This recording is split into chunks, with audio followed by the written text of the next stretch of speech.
Hi, I'm Richie Mackay. And I'm David Bolt, and you are listening to the Wrongbias podcast.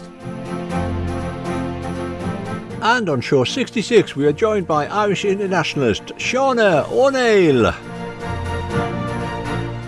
We discuss Shauna's recent success at the Four Nations event at Glasgow, and we touch on Shauna's preparations for the Commonwealth Games. We also delve into her recent World Bowls Champion of Champions trip down under.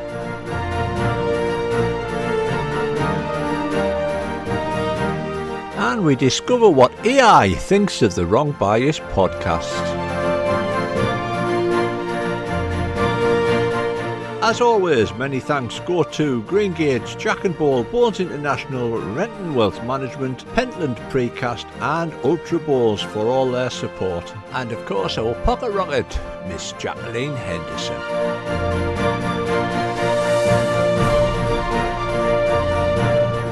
And of course, thanks to everyone who supports the podcast, which we are very grateful for, and we hope you enjoy the show.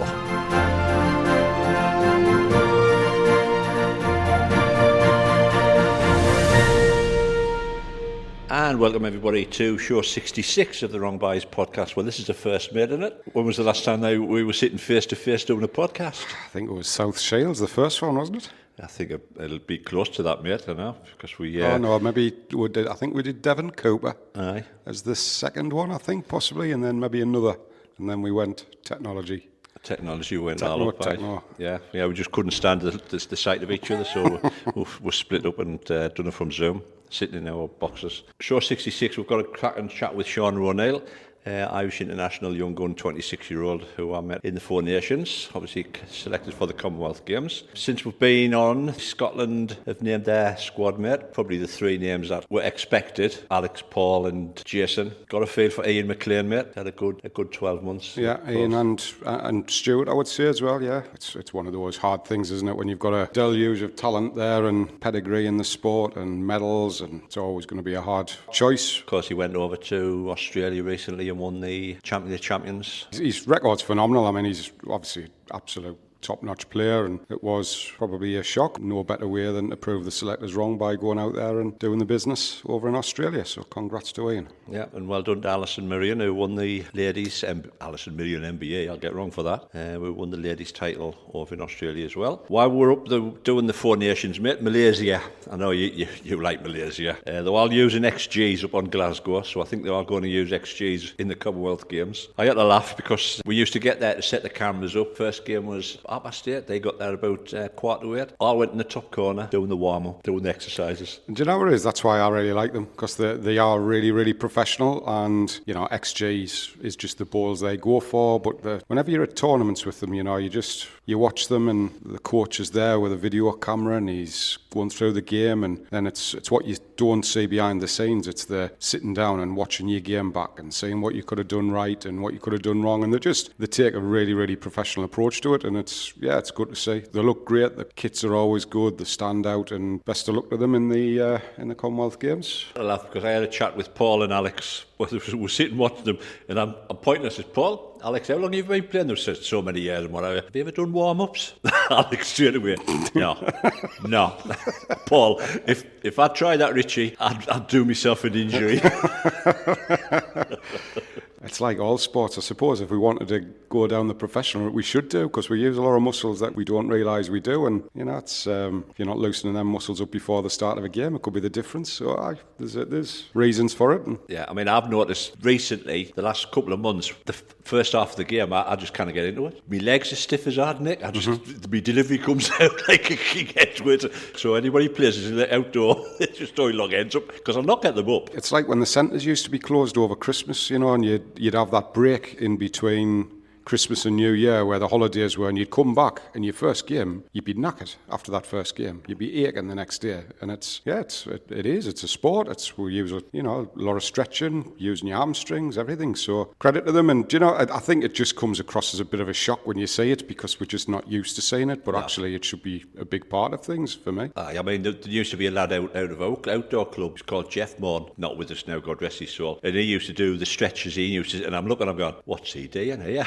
TD, yeah. But you know what it is, Rich? If there was a lot more money into the game, if we were like a tennis or like any other sport, each of you can bet your bottom dollar the players would all have individual coaches and physios and all of that. They would do that. It's just the position of the sport that it's just as easy to just rock up and chuck me balls. No, I like it. I love seeing it, to be honest with you. Probably not going to catch me doing it anytime soon, but I do like it. Well, after watching you try to put 4 shells up, I didn't think you would be. Yeah, for those who we are sitting together in my new unit, I'm telling you, I've put up two racks of shells while Richie was trying to work out how to get these microphones working. No fresh there. What's your thoughts on the warm-up events for them? These obviously England, the lads and lasses are not allowed to play outdoors. Yeah, I don't understand that. I really don't. I just think you can't beat competitive games. It doesn't matter whether it's indoors, outdoors, chuck them up the hill on a crown green, whatever it is. It's like if you've got that competitive edge, it just carries you through to these big tournaments. And all of these players, the majority, have done it year in, year out. It's like a 12-month rolling cycle. Finish outdoors, into indoors, vice versa. Don't necessarily think test games are going to give you that edge going into a major championships. I mean, what do they do between? Because the test series, whatever the play, obviously 2 or 3 weeks between each one. So what are they doing between the 3 weeks? Are they just going in and having a roll up for 2 hours? I mean, you've got to get out your tree. Which is monotonous. And you know, you're going to need a lot of dedication. And as you should do if you're selected for this, you know, you've been selected out of a very big group of people to go to the Commonwealth Games. But you're going to have to be extremely dedicated to go in there and just continually put individual practice in. Because I'm on the green in 25 minutes. I'm sick as bored. I'm bored, yeah. Bored to tears. And when you think about it, you probably throw more balls in that 25 minutes than what you'll play over the course of 2 games. Because you're 4 balls every end, up and down, up and down, up and down. And there is things you can work on. You know, I know we mention him quite a bit because of his ethics and things like that. But Sam always says he likes to go in and work on things, and anything that's not working right, he'll try to correct it. But yeah, not for me. Like this is why I'm past it. That doesn't get anymore. Results-wise at these events, mate. I mean, I don't want to be harsh, but I mean, I said the same to Paul because Paul and Alex finished 4th in the group in the 4 Nations, and I says to Paul and Alex, I says, you know, results here means absolutely a sausage here. It's all on what happens at Glasgow, isn't it? They don't, and like you know, it's good to get the practice in the formats that you're playing in, and if you're going to lose games, now is the time to lose them, because obviously you want to get it right for the big stage, so that you would like to think that the players are looking and saying, right, this is what we're going to work on, maybe we need to attack a little bit early, or whatever that might be, which is going to give them that edge. That's the benefit of playing these test games in the format that they're going to be playing in. But yeah, you know, we play different formats all of the time, continuously, sets, 21 up, whatever it might be, and it's about those competitive balls for me. And of course, now that it's late May, mate, coming into early June, outdoor balls. Fantastic, mate. Honestly, I am loving every second. I've had 4 games, I think, 5 games since the beginning of the season, and I can genuinely say I haven't enjoyed one of them.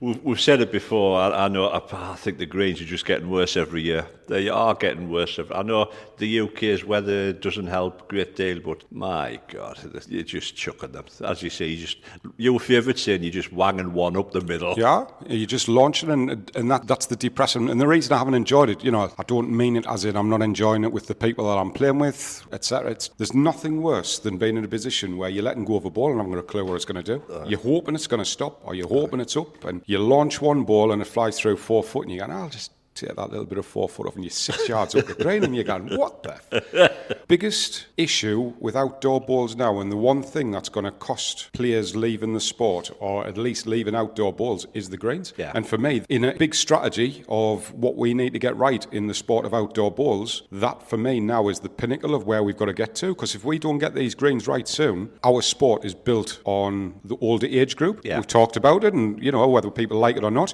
it's built around that older age group, and now you're getting a lot of people struggling to get them 3/4 way up the green. So they're just saying, this is pointless, and going indoors. Yeah. And you're getting more and more summer leagues indoors. That's the reason. Yeah. Why would you want to be indoors on days like we're sitting in today? It's like beautiful. Yeah, I quite agree. If you've listened to any of our commentaries, there's one saying that we always like to use, Judith Chalmers, wish you were here. Well, God bless her soul. I thought of you when I saw that the other day. Aye, God bless her soul, Judith Chalmers, passed away at age 90, wish you were here. There you go, one of our favourite sayings in bowls in the North East. Right, on today's show, we've got Irish international Shauna O'Neill. And I believe you've done a little bit of a commentary on our beautiful podcast once before, Shauna. Yeah, tried to. Didn't really have a great commentator with me, but we give it a go, Uh, didn't we, Richie? I wasn't available that time, to be You know honest with you, what? Saw Shauna. that. Tell you what. It's, Uh, you know what it is, Davey? She's the only commentator on the Wrong Bias podcast that's managed to incorporate the word tool into the I commentary. know people actually messaged me and was like, "Can you explain what tool means?" And I was like, "I can't. Sorry." was somebody playing like a tool by any chance? I honestly I can't remember. Probably not, because it was it was a very good test match with a lot of really good players. I can't even remember why I said tool. I Well, think it would say it would make you look like a tool. so we've got you on the podcast. It's nice to commentate on there. I'm sure you enjoyed your little time with Richie for all we mock, but he's the man of the moment. He's Mr. Bowles, love him to bits. As far as yourself, Sean, is concerned, fantastic few years. 2022 Commonwealth Games, and followed it up with the 2026 Commonwealth Games, which is due to happen, is it about 4 or 5 weeks now? Yeah, it's flying in. Like it's actually crazy how quick it's coming around. But obviously, absolutely delighted to get the nod for that, especially with like the different format and stuff now, and the like reduced numbers and things. So yeah, it was really nice to get selected for that. Well, while you've mentioned that, what's your thoughts on the new format? I can see why they've done it if they want to try and keep bowls fast paced and kind of more. You're not going to lose your position now, Shauna, don't worry. And let me start off with saying the positives first, right? Like let me start off first. So like it's fast paced and all, but yeah, it's brutal, like especially the pairs, five ends. The shot clock obviously makes it difficult that communication wise. I think with your pairs partner you're gonna have to be really, really on the ball, and then obviously if you go to a tie break one end, like that's anybody's. It's really cutthroat, to be fair. I'm going to get the political bit out of the way straight away. Absolutely fantastic that Bowles is in the Commonwealth Games. But I think that format does not benefit the best and strongest players that could potentially be in the Commonwealth Games. One bad end, we all have them. Doesn't matter what level you play at, we all have a bad end, or we have, a couple of ropey ends, whatever that might be. That for me could potentially cost you a medal. Yeah, 100%. Like five, like I said, five ends, and if you do have one bad end, it's nearly impossible to get yourself back into the game. You nearly have to just settle for losing that set. It is really cutthroat, and you have to be really on the ball. And obviously, bowls, it happens for us, and it happens against us, where you have lucky results that go like you've maybe played the perfect end, textbook style, and you still lose a count because you've had a fortunate result go against you. And to mentally have to bring yourself around from that is going to be really, really tough. It's hard on the players from a spectator's point of view, and maybe to get it into the games, yes, okay, if that's what we had to do, then that's what we had to do, because bowls being involved in the Commonwealth is absolutely fantastic. But I think the people involved are going to find it really, really tough to adapt to that kind of format. And that's where I'll keep my official political head on. Yes, exactly what you've just said there. If that's what they've had to do to keep it in the games, then 100% behind it, because if that's the case. However, bowls is like a game of chess. It's tactical. It's all about length of jack. It's about finding the weaknesses in your opponents to try and just get that little bit of advantage during a game. And you've got a period of time generally to be able to do that. That for me has been negated. And I think, great that we're in the Commonwealth Games. And like I say, I ain't going to knock that whatsoever, because there'll be many people out there who I'm sure will not be happy with the format. But I'm one of these who will sit there and go, let's just be thankful. We're going to get some great exposure for the game. With what I do, in my day-to-day, it's great for us. We can promote loads of development. We can tie it all in with the Commonwealth Games. But for those guys who have slogged and slogged for years and years, travelled around the world, travelled around the country, be then literally chucked into what effectively is a penalty shootout, I think is pretty harsh. Pretty much comes down to five ends is nothing. It's like, yourself, being in games which have lasted 3.5 hours and they felt they've gone in an hour because you're so engrossed in the game. But to now be down to a five-end shootout effectively to determine whether you're going to medal, it's got some advantages to basically give what would not necessarily be your potential medal winning countries a chance, which is always good for the sport. Great to see new countries obviously competing, but I just think in the big scheme of things, I think it's a little bit harsh on your top bowlers, because I just don't think it will necessarily benefit those who are the best bowlers in that championships. Yeah, because like obviously you put in so much work and like prep and all to lead up to the games, and I know that most countries are going with three players, so you're only getting one chance at one discipline, and I haven't seen the groups yet for the games. Don't think they've been done, but normally the games groups are quite small. So you could have maybe 4 or 5 in a group, and you know yourself, if you lose a game in that, you're probably gone. And you put in all this work and all this effort to maybe have a couple of ends not go for you or set not go for you, and then you're out. Bye bye, see you later. And it just seems like all that hard work and all that preparation that you've put in has just been snatched from you, and it'll be a really hard pill to swallow. But on the flip side, there's going to be people that have benefited from the format, and it will suit them and suit their game, and they'll probably end up meddling and stuff, and they'll be delighted. And obviously, you know, fair play and stuff. But yeah, it's going to be very, very different to anything I think anybody's ever experienced before. Richie, I mean, you were up at Scotland and you did test series. You'll have seen everything that went on because obviously you covered every single format and every game. What was your thoughts? Singles looked rushed. I think there was sometimes, Shauna, when you're going up to have a look at the head, and then all of a sudden you realise, oh, hold on, the clock's running, and you haven't to run all the way back, then compose yourself on the mat to try to play the shot. Plus, I think the other thing that was noticeable, I don't know whether you found it, Shauna, the markers. If the markers take the time to tell you, the clock's ticking. And I think there was a few times where we were streaming with Gary, and Gary was sort of like getting a bit. There's a few times where it looked like he was getting frustrated because the marker was taking a time, or his time, to decide who was shot.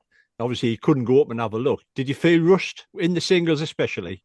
I think I felt probably more in the pairs than the singles. The singles, I kind of adapted my game to it. So when you visit the head and you look at the head, and then the opponent's playing their third or fourth bowl, you kind of started to make your way down to the mat as their bowl was coming down. Now, for me, that nearly felt rude, but it's something that I had to do to make sure that I had made it back to the mat in time. Obviously, Davey, you've played at Potters under the shot clock and stuff, and probably would understand what you have to do to obviously like get your ball played in that time, but also still have your normal like pre-routine and things before you get onto the mat and stuff. But yeah, you rely really heavily on the umpires and the markers. Like a few occasions I'm asking questions and they're hemming and hawing, you're kind of like looking over to the clock and you're seeing it running down and you're nearly like, you rely on them so much when you're not allowed to visit the head, that you need them to be really sharp. In the pairs, you have that trust already with your pairs partner that they'll call you something quick and know that it's the shot that maybe like suits you and things, so that's okay. But yeah, I think it's obviously we're grateful for everybody who volunteers or the ITOs and stuff, like they help keep the game running. Like we couldn't play it without them, but yeah, you're relying on them really heavily, and you're also relying on them to give you accurate information. A few times they can maybe say something and then you go and visit the head and it's not the case at all, and that really impacts your shot and could impact the game. So yeah, you're relying on them big time. Like I think there's only one ball up at Scotland that got pulled out, and that was the Irish parabola. The parables though, like they're getting the same amount of time as what we're getting. It's crazy. It's very, very tight for time. Like I don't really understand it, especially because the games were also timed, Richie. So, you know, they had to make everybody start at the same time. Yeah. And you had to get a game finished within an hour and 10, an hour and 15, whatever it was. But you're also under a shot clock, so you're never going to meet that time if you're meeting your shot clock. So it didn't really make sense. But for me as well, like it's tight enough for us to try and get it in for the Powers to have 30 seconds too, even on that changeover. It's cruel, like it's not really good. Yeah, I don't think there was any game timed out. Was there? I can't remember a game timing out. No, well, it was never going to time out because of the shot clock. Shot clock, that's right. So you one's counteracting the other, really, isn't it? Yeah. You either want one or you want the other. So are you in the singles and pairs at the Commonwealth Games? Yeah, so Ireland went with me and Gary being both in the singles and the pairs, and then Gary has Adam with him in the pairs, and I have Chloe Wilson with me in the pairs. Yeah, Chloe in the look. Yeah. Yeah, Chloe in the look. The big stare I'll be getting down at me. The big stare. It's going to like just avoid eye contact if it's a bad one. When someone gets drunk, Dave, you want to say the stare. Is it a Hartley stare or not? Oh, it's worse than Hartley's. It's worse than Darren Burnett's. It's worse than Darren Burnett's. Like the juice of that. Anywhere except to Chloe. I know, freezing the spot, like it just goes right for the soul.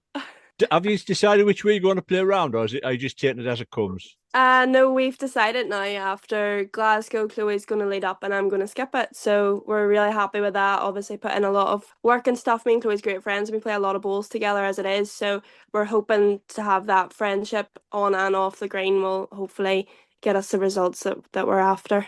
And you've been pleased to win that Four Nations singles as well. Yeah, Played a bomber who with would have it. thought? Played a bomber with your last one, I seen.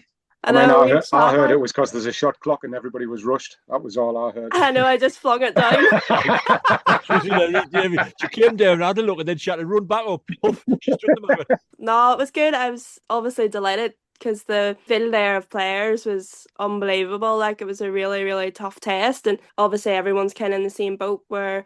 Well, some of the countries were still playing for their places. Australia have obviously announced their team since that's happened and stuff. So, but it was good not getting used to the format and the shot clock and all stuff that I'm not familiar with. So, just everyone was kind of not really looking at results. Obviously, it's lovely coming away with the gold and the singles, and it's a good confidence going into the summer and into the games and things. But my main priority was kind of just getting used to the format and trying to like suss out the clock and the ends and kind of the way you're going to approach the game as such because it's different to any way you would normally approach a game. And that's key for you, Shauna. You know, at the end of the day, you're in the Commonwealth Games, you know, having that experience and being able to play that format, you're not walking into anything blind. You know exactly what you've got to do. It will be highly tactical. I'm sure there'll be certain teams that are competing and now starting to think about what that format is, what the best way to combat it is, etc., etc. So there'll be a lot of tactical stuff goes in. But you know, from my point of view as well, Sean, I think it's great to see you performing so well at the world level. And I don't mean that sort of detrimentally. Just you know, even looking at the likes of the series now. Once upon a time, it was like a little bit similar in the men's. England, Scotland. It was always that battle. But you know, from an Irish point of view, do you feel that you're generally getting closer and closer because the games now in the series tend to start, you know, they're not as cutthroat as what they used to be. And there seems to be a really good influx of Irish girls coming through that are building the future of Ireland. Yeah, like obviously I think our men do really well, and in Belfast there that they were very close to it. Yeah, they were nowhere near Shauna, to be fair. We won it easy. A tape or something against England, I heard. I will not bring that part up, but obviously with Ireland, like especially on the ladies' side, we're quite limited with our numbers, but the quality's definitely there, and I think it's just getting people to play more competitively, get them out of their comfort zone, get them to have more confidence in themselves. Whenever I'm going out representing Ireland, doesn't matter what level it's at, whether it is the series or it's a major event, I still get that same buzz, that same butterflies in my stomach. And even like I've been recently appointed the Irish under-25 indoor manager. That was a completely different experience for myself. So like working with them girls has been absolutely fantastic, and I think the more exposure they get to the higher level that they can, the better they'll get, and then therefore Irish bowls will benefit a lot more, and then hopefully we will be able to challenge England and Scotland a lot more when it comes to the series and stuff. Absolutely. And do you know something? It's great because at the end of the day, you need somebody who they can look up to and look as it's all very well standing there and picking a team, but it makes a big, big difference if you're actually doing it and you're out there and you're competing at that world level. So, you know, I wasn't aware of that, Shauna. So, you know, fantastic and congratulations here for yourself as putting back into the sport. It's easy to forget about that and just play your games and not put back into the sport. But the fact that you've taken that responsibility and you're looking to try and obviously build the next generation of Irish bowls, you know, a massive credit to yourself. And, you know, if you keep doing what you're doing, then there's probably nobody better that they can look up to than yourself as well. Thank you. I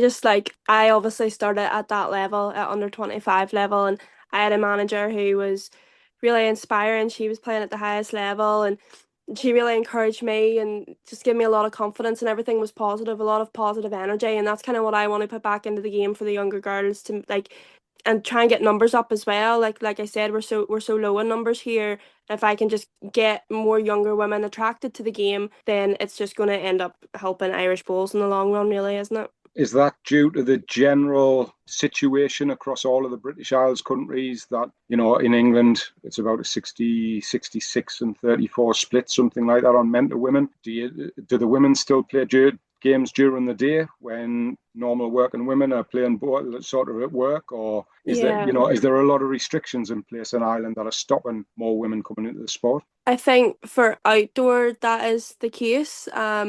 Everything's kind of during the day and you're having to either take off school or take off work and things. It's just not practical at all. Whereas for indoor, I think Ireland struggle with numbers anyway because short mat's really, really big in Ireland and they kind of clash sometimes. So people are having to make a choice between the two.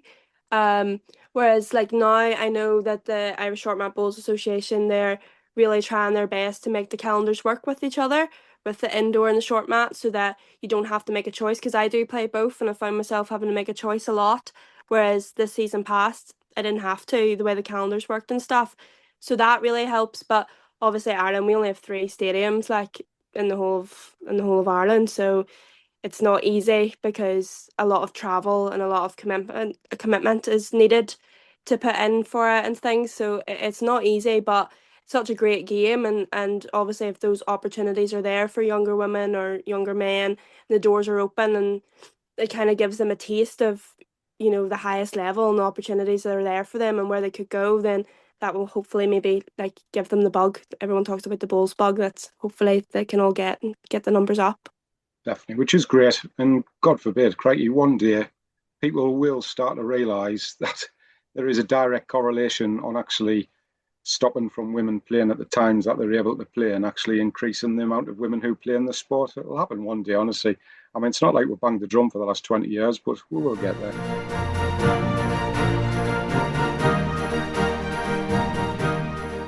So you can't play outdoors, can you? You're not allowed. I am playing outdoors. I'm taking a very unorthodox approach to the games because obviously Gary and Adam's away in Australia. So I started playing outdoor there this week. I'm just going to play up until the British Isles and then go back inside for a couple of weeks. I just thought more competitive bowls for me and keeping the mind kind of ticking would suit me better than just going and having a roll in the indoor stadium because obviously it's not like we can just drive somewhere and play against other countries. Like it was just a bit awkward for us. So with our test matches and stuff being in July, I was just like, I'll play up until the British Isles and then I'll go back inside fresh, raring to go for 4 weeks leading up to it. I had kind of said before our team was packed, like that I would like to play outdoor bowls still because that's me as well. I like to still be competitive, and for me, just going and rolling up against it would just be me and Chloe against each other. I feel like that wouldn't benefit me or benefit my game. So the more competitive bowls I can get, whether it's outdoor, indoor, doesn't matter, leading up to the games, I feel like would suit me better. So I'm playing up until the British Isles, and then I'll go back inside because we have them test matches and stuff leading up to the games, and hopefully it'll work out.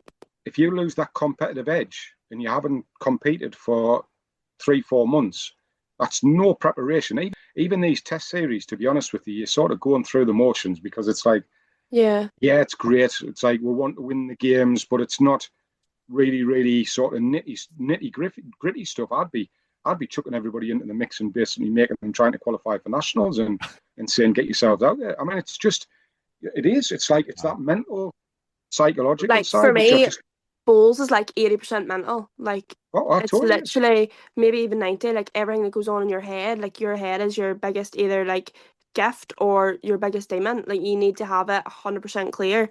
And for me, like if I was just chucking and it wasn't even for anything, I would just drive myself insane.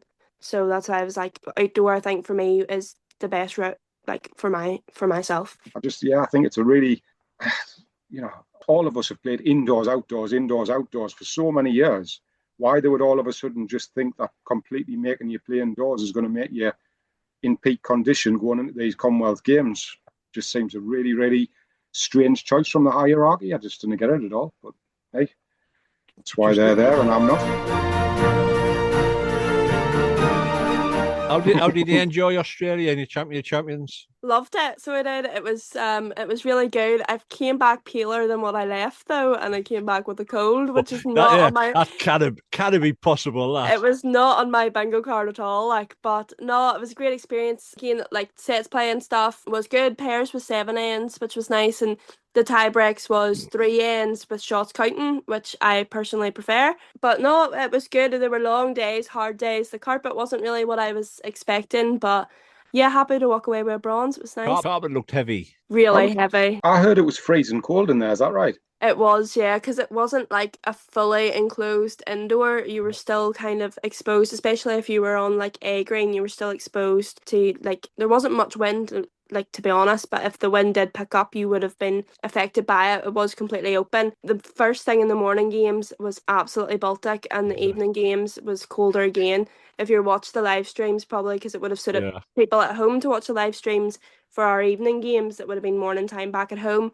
You'd see everybody with the hoodies on, Yeah. got bobble hats on, like trousers on. It's not what you expect in Australia, like, or to have to play indoor. But yeah, it was good. It was different. What boards were you using? Because you were using little yellow ones.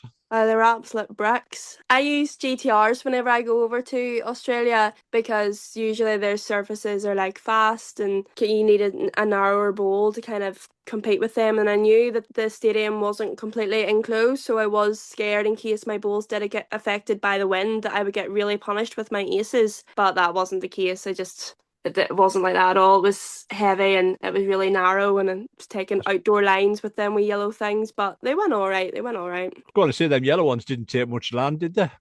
No, Hey, straight up the middle. And we were just talking about the XGs when we were in Scotland, like, and I was one of wow. them people that was slagging off, like throwing down the middle, and then I became one of those people. I was You like, did. for You came a God's sake, chucker. You were a I chucker. did, just straight up the But middle, like. I've never had the opportunity to play on the indoor over in Australia. I've obviously played on the outdoor, but whenever I've watched it, Jeremy Jeremy. Henry, he went over there and he dominated indoor balls for a long time. Now, Mhm. I don't know, but the greens looked so flat and slow. I just wondered whether he played with something that he was more used to over in the UK. I'm pretty You sure think? he did. Yeah, I think he still used. I think he was a Tiger man. I think he still used them. And do you think that would have been a benefit out there with it being so slow, playing with something that Yeah, we are sort of definitely. used to? Yeah. Like Ian won the singles and he was using aces, I'm pretty sure. So yeah, definitely would have been better to have those bowls, but that's for me to live and learn from, I guess. I just tried to adapt to what I had, but I'll know for future if I'm back out there on an indoor surface and not an outdoor surface to just stick to what I know. Because you have played over in Australia, haven't you? You played at Tweed Ospreys, is that right? That is right, yes. I lived there for 6 months in 2023 leading up to the World Championships.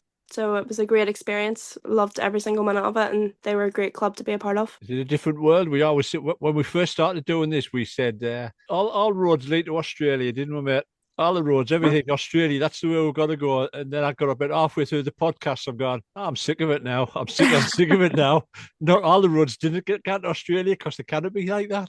Yeah, no, it is. It's a great place to play bowls. Like they are quite a few steps ahead of us back at home. I thoroughly enjoyed it and the setup they had and everything. That was like I was fortunate enough to play in the Australian Open, and it like the way they ran that and that tournament in general is just it's wow, like, and the clubs are absolutely massive and the numbers that they have are crazy, and barefoot bowls and stuff just to get social bowlers in, or like you can pick up membership and stuff from that. Like obviously they have the weather, like you're not really going to do that with our outdoor greens, to be fair, when you get sunshine maybe like 3 times in the year. But yeah, they're definitely a good couple of steps ahead of us in terms of bowls and what they do. Richie's got really hairy feet, and you know them nails that start to curl round when you haven't cut them for a long time. Yeah. Their footballs wouldn't be for Richie. No, maybe No, socks with bowls for Richie. definitely, yeah, Hey, well, that definitely. came left field, didn't it? I thought that was very random, but then again, maybe it's like insider. I think it's what everybody's drinking, I know. Shauna. I was just like, that is a really random thing to say, but then again, the barbecue and the cider is You good out for mentioned David. barefoot balls, not me. Would you consider going over in Australia, Shauna, again, or? I don't think so. Whenever I was going out, I knew I was only doing it for the 6 months because I Right. wanted to experience that lifestyle. But I am a home bird, like, and there's no place like home. And for me, when I was out there, like, I played bowls in Tweed, I worked in Tweed, my social life was in Tweed. Like, Right. it was just everything was bowls, and if that's for you, then 100%. But for me, life's not bowls, like, so I'm really happy to be home with my family and my friends and play bowls when I can. Anyway, I ain't got a wiki page, but years two have got wiki pages. Bolty keeps telling me I didn't update my wiki page. I don't know who's updated mine. Yeah. But I've seen you with Shauna, and two things that stand out. It says that you're a post office manager who works 8 days a week. Yep, that's a fact. Right? Yeah. I knew you would drop that in eventually. I I was like, he's never going to let that go. I know, I'll not let that one go. And your world ranking is 31. Now, we love a world ranking, didn't we, Davey? Moving on. Shauna, we'll play a game of higher or lower for Davey, right? Right. I should have looked this up before I came on. You probably wouldn't need to be honest with you. If you just keep saying lower, you'll be all right. Start from the bottom and make my way up. See sometime. We'll start at 500. I'll get higher. I'll go through, see. Higher, lower. He's 834. We love a world board. Oh, well done. Thanks very much. I've worked extremely hard to get that position, and I'm very proud of it. Thank you. You've been playing? Go on, say. It's my 38th year. Yeah, I'm proud. 831 in the world. All I'm going to say is the world's a very big place. It is a very big place. There's a lot of people in the world. Exactly. I mean, I'm not even on the list. I mean, 832 of them only play bowls, and I'm 831, so I'm doing all right. Yeah. Mr. Impressive. Hartley's 677. Because Paul listens to this, you know. He does. So he's dropping like a stone, man. 667. Now, on your player profile, you said that you wouldn't intentionally do the splits. Why would you bring that up? That was for you and you only. No. There's nothing. No. Come on. Unintentionally do the splits. Yeah, so I'm kind of renowned for, like, when I'm playing outdoor and I'm delivering a bowl, I just slip and do the splits. It's completely unintentional, but it happens. And there's also a video of it. I'd dig that one out, wouldn't I? No, you're not. I'm not revealing that ever. But I'm sure whoever's listening to this will post it eventually. I know. Chloe. I know, she'll dig it out of the archives for you. Yeah, she'll dig through the archives. You said you play short mat as well? Yeah. Do you prefer short mat or not? I love short mat. I grew up with short mat, so it obviously has like a wee place in my heart. That's how I started. I started playing short mat when I was 6. And then my mummy and my daddy and my granddad and my sister and all play it, whereas I'm the only one who plays indoor and outdoor. So for those that don't know the difference between short mat and ordinary? Short mat's like, I don't even know how long it is. Oh, so 300 the bus again. I'm an amateur. 40 foot. I have 40 foot long mat. Absolutely. Well done, Shauna. You know your sport well. Yeah, it's like, how wide, Davey? Like 6 foot or something, probably more than that. I don't know. 6 foot, yeah, 40 foot, 6 foot wide. Well done, Shauna.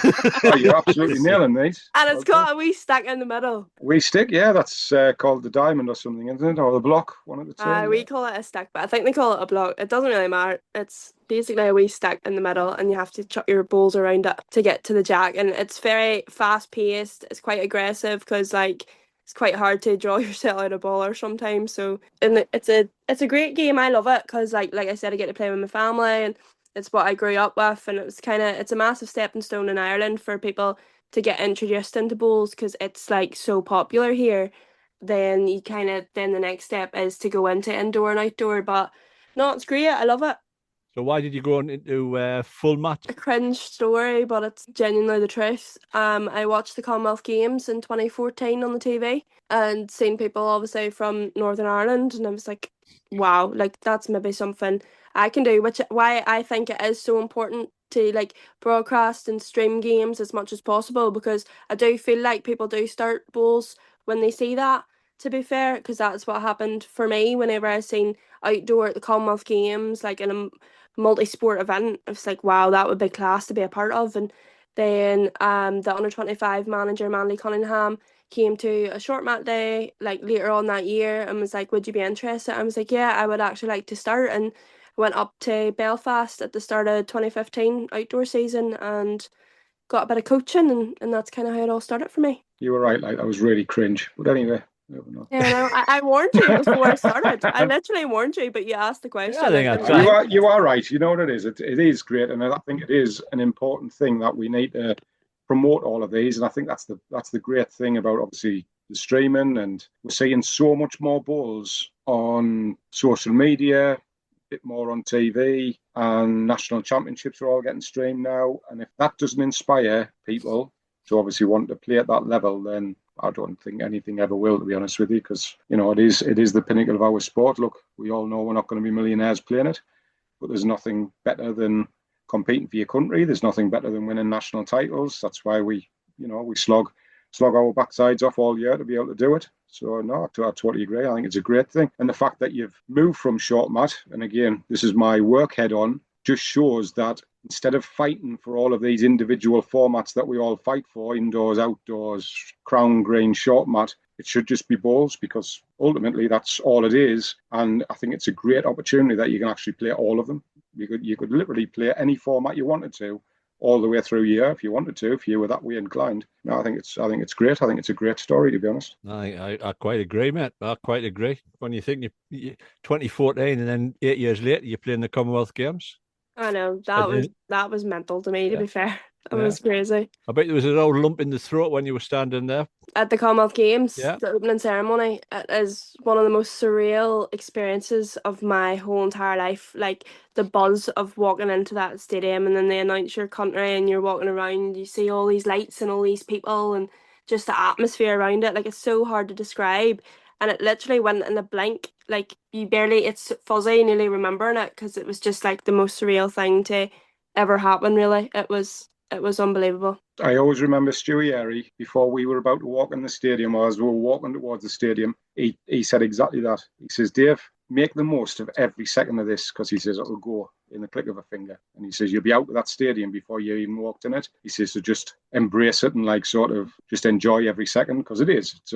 They're the moments in life that we play our sport for. It's like, it's not even sometimes winning a championship. It's just that moment of a self-recognition to the fact of, crikey, I've made it. I've made it to the pinnacle of my country, and I'm competing in the Commonwealth Games. It's just an amazing feeling. It was surreal, and like being a part of, obviously, bowls, we only really go, like, if it's World Championships, it's just bowls players and stuff that you get to meet up with, which is great because you make friends with all these different countries, and it's good to catch up with them and play to the highest level that you can. But it's the only multi-sport event that we are involved in, so to actually like walk alongside these athletes, and you're like, wow, I've watched you on TV, like boxing or, you know, running and stuff, and like for bowls to be a part of that, I think is amazing for our sport, to be honest. I mean, it's not as if you'd be an England bowler and go into a hotel lift with a bit of with a wedge of chocolate fudge cake as the get fit England netball lasses come in at the same time.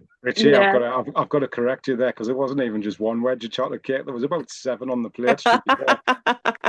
And to be asked, where are you going with that cake? And for us to reply, we've got a cat.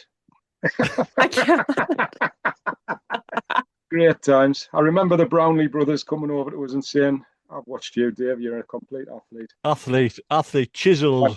Thanks very much. Chiseled. Worked all my life for this. Just quickly going back to Australia, do you know on the streaming rink, was it narrow? Or was it just a camera angles? It looked very enclosed. Yeah, it was quite enclosed, and I think for anybody that was using like aces and stuff, if Jack was off centre, you would really struggle to get out wide enough, to be honest. It was quite, obviously it didn't bother me, like I was nowhere near it, but yeah, just straight up, like, that's your new name. I'm going to call you Shauna O'Neill. Thank you. That'll sit well whenever my aces are booming like they normally do. But yeah, it was quite tight. Not to sink him, but whenever we played our very first pairs game, it was on the live stream, and Adam actually did hit the sideboard, which I found absolutely hilarious.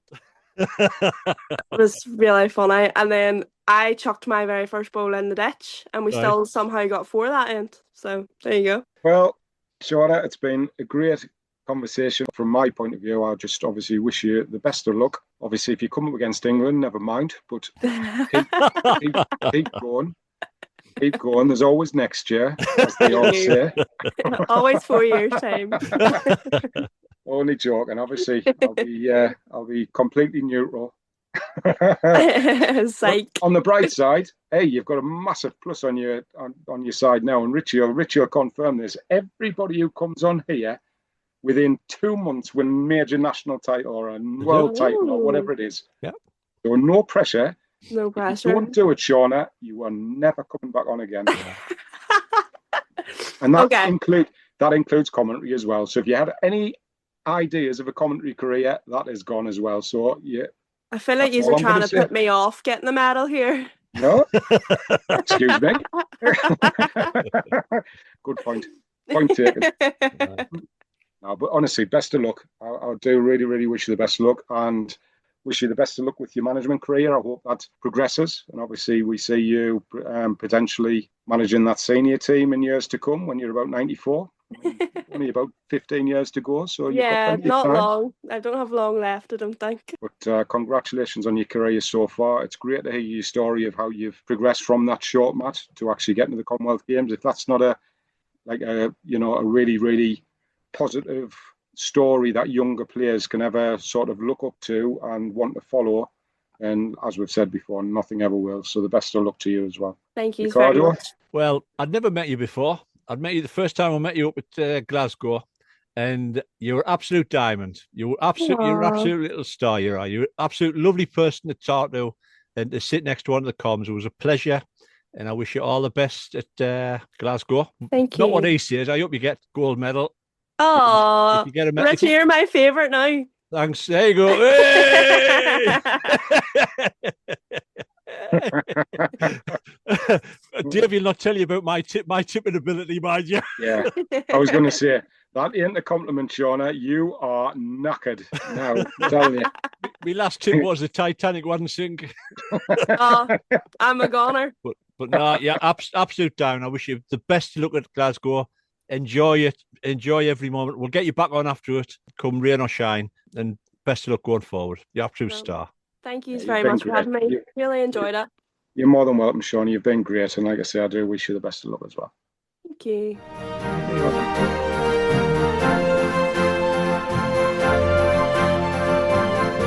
There you go. That wasn't painful, was it? I didn't curse once. I know you didn't curse. No. Go on, say it now so I can stick it in. Go on. No, definitely not. I'm not sinking myself. Go on, I'm so proud of myself. Give it the big F and C or something like that. Go on, something like really, really hard hitting. You Dex would use it against me forever.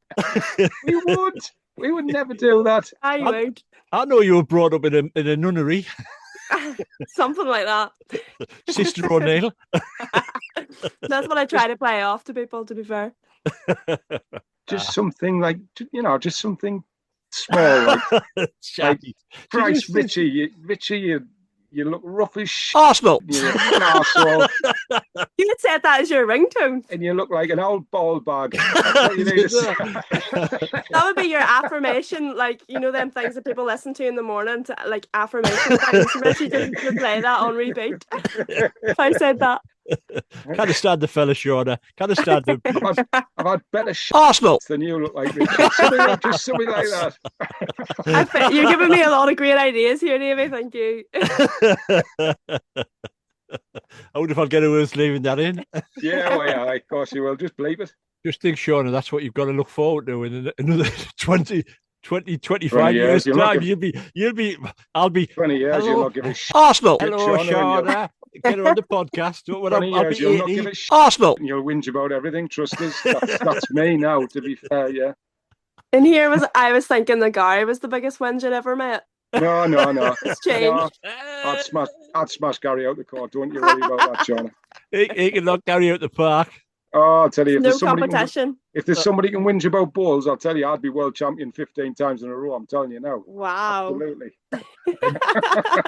Get an MBE for it. My MBE will stand for massive bell end. That's what it'll be. Seems very fit. My OBE be old bell end. Let's not go on to CBE then, eh? No, we'll leave that one out. We'll leave that alone. Right. Well, thanks, Shauna. You've been great.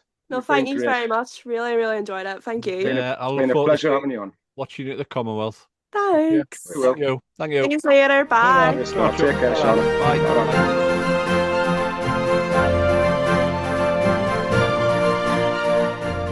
Right, there we go, folks. Another show over and done with. All the Sixes 66.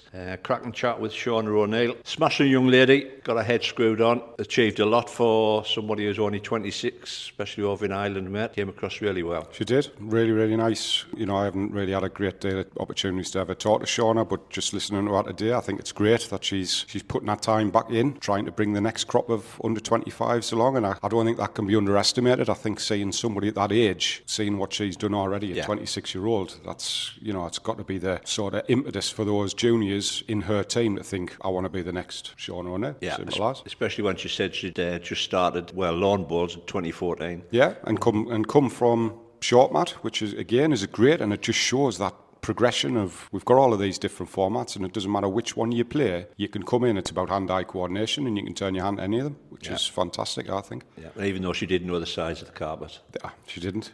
Yeah, good job I was there to keep her right, isn't it? 30 foot for carpet balls, 40 foot for short mat, Shauna, just for future reference. She'll knack you for that. On the subject of indoor clubs, mate, it was obviously Gedlin's gone in the UK. Ayr, the oldest club in Scotland, also went, and there's also another one going as looks like it might be going, Tweedbank up Scotland, mate. Going to get converted into a gymnastic and soft play area. Just a sign of the times, mate. Yeah, it is. It is a sign of the times, but, you know, I would like to think, or I would hope, that there's provision elsewhere. I know, you know, Sunderland was very close to our heart, but in the big scheme of things, you know, we would have wanted to incorporate Horton, not the other way around. But there was another bowls club that technically had 6 rinks and is able to take 600 members. That's the rule of thumb. So how many Horton got at the moment? Horton's got 350. So you're only half capacity. Yeah. When you're using that rule of thumb, councils are going to look at that and say, well, it's an expendable thing, but we don't want to lose them. I don't know the reasons behind it, but we are fighting.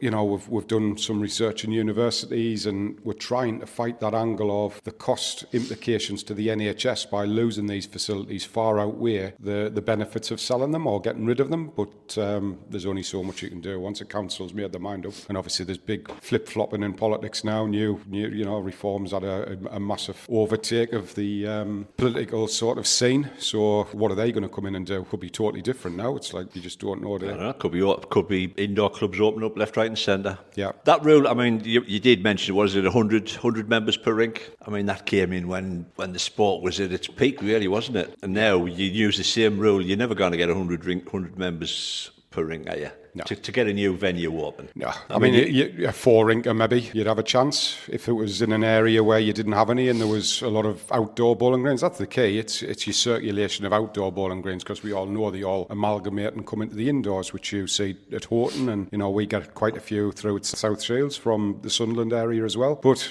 you know, I've argued the point, especially outdoors. I've argued it for a long time now in the development role, that we've still got far too many clubs. We talk about the greens. We need bigger clubs, better clubs, more money going into the clubs, more money going into the greens, and making outdoor bowls an attractive proposition again, because at the minute it's like kicking a ball up a field. Well, up in the North East, I think it's the issues that we have in the North East is we haven't got the facilities, have we? No. 90% of the greens up in the North East are council greens. Your council clubhouse, I mean, there's one local club obviously got vandalised, fire damage and what have you. There's just not enough private clubs like these down south. No. It's the social side that keeps them clubs going. Yeah, but the only way you're going to be able to go private is having those bigger clubs with big memberships who, you know, you put the money into the clubs and be able to pay for greenkeepers to do better work on the greens. And it's just sad because, you know, when we've been playing games this season, I've been talking to lads who've been playing for 25, 30 years. I've grown up with them through juniors, and I'm standing there and I'm going, can you remember when we used to have strings out on the edge of the greens and we used to... You had to put them out. Yeah, and we used to be honest with you, you'd only be going a foot underneath those strings on some rinks, and those days have just sadly gone. Yeah. It's really sad. Now, before we go, there was one thing that tickled me fancy, because AI, we all love AI, a bit of AI. So I put it Wrong Bias Podcast in AI, and all of a sudden it came with Wrong Bias Podcast Controversy. And I'm going, what's Bolty done now? So anyway, the bits that came, what was it? They said it was a nudist beach. I know. Yeah. Primarily known in the sport for its informal, outspoken, and sometimes controversial discussions about bowling formats, event streaming, and the sport's traditional image. It's not tied to any major political or societal scandals. So obviously I haven't seen them pictures yet. The main controversies and talking points surrounding the podcast stem from the host's candid critiques of the bowls community. You were not critical. Outspoken opinion, the hosts frequently tackle controversial topics within the sport, such as their vocal disdain for certain outdated outdoor tournament formats and push to end the sport's old person's recreational image. Oh no, we're still gone. Live streaming, they have faced friction and pushback from viewers regarding their live broadcasts of bowls events, while highly praising for bringing free streaming to the sport in the UK. The crew has occasionally dealt with takedown decisions on platforms like YouTube and critical fan backlash, to which they famously respond by asking the detractors to simply turn the stream off. And also, the podcast has sparked debate by defending players who show raw vocal emotion during matches, such as fist pumping and cheering, challenging the traditional strictly quiet etiquette expected in lawn bowls. Oh, thanks very much. Yeah, Does that generally suit? should we put that on the front page of our podcast page? I think that's a pretty good description, have you felt? We'll cut that out. That'll be the tagline. The new tagline, mate. Aye. That says rugby. That says, what's he been doing now? What's he doing now? You'll have to share that link. We'll get another 10,000 viewers. I know. Aye, yeah. Well, there you go, folks. We hope you enjoy show 66, and we'll get another one knocked out in the next few weeks. That's all. Thank you very much. Hope you enjoy your outdoor bowls. Take care, all.